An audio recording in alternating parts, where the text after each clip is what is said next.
Hello my friend, welcome back हो गया दोस्तों। Welcome back. तो दोस्तों आप मेरे वालिद मोहतरम के लिए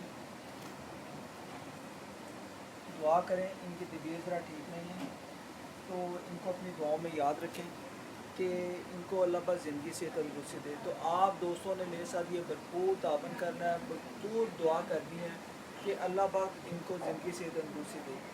ठीक है। इस दौरान अगर आप मेरे चैनल पर नए हैं तो चैनल को ज़रूर ज़्यादा से ज़्यादा सपोर्ट करें, लाइक शेयर एंड सब्सक्राइब ज़रूर करें। ठीक है।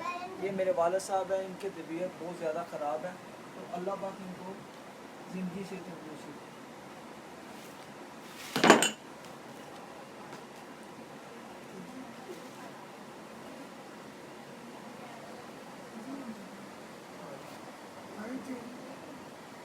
तो जी दोस्तों, लोग अच्छा लगे तो लाइक शेयर एंड सब्सक्राइब।